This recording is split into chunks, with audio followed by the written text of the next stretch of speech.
இந்த வீடியோவில் நம்ம ஒரு இம்பார்ட்டன்ட் டாட் லா கேஸை சிம்பிளாக புரிஞ்சுக்கலாம். Hall versus Brooklands auto racing club 1933. Mister Hall ஒரு மோட்டார் கார் ரேஸ் பார்க்க ப்ரூக்லேண்ட்ஸ் ரேஸ் ட்ராக்குக்கு வந்தார். ரேஸ் நடக்கும்போது 2 கார் ஃபாஸ்ட்டாக போகும்போது ஆக்சிடெண்ட் ஆகி ட்ராக்கை விட்டு வெளியே போயிடுச்சு. அந்த கார் ஸ்பெக்டேட்டர்ஸ் இருந்த ஏரியாக்குள்ளே போய் மிஸ்டர் ஹாலுக்கு இன்ஜுரி ஆகுது. அதுக்கப்புறம் மிஸ்டர் ஹால் ரேஸ் ஆர்கனைசர் மேலே கேஸ் ஃபைல் பண்ணுறாரு. அவங்க கேர்லெஸ்னால தான் எனக்கு இப்போ இன்ஜுரி ஆகிடுச்சு, அதனால் காம்பன்சேஷன் வேணும் அப்படின்னு கோர்ட்டில் கேஸ் போடுறாரு.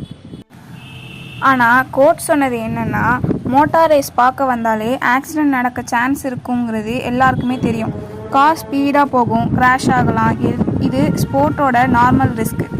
ஸோ கோர்ட் அப்ளை பண்ண லீகல் பிரின்சிபல் என்னென்னா வாலண்டி நான் ஃபிட் இன்ஜுரியா. இதோட மீனிங் ரிஸ்க் தெரிஞ்சும் அக்செப்ட் பண்ணுனா லேட்டராக கம்ப்ளைண்ட் பண்ண முடியாது. ஸோ இந்த கேஸை டிஸ்மிஸ் பண்ணிட்டாங்க.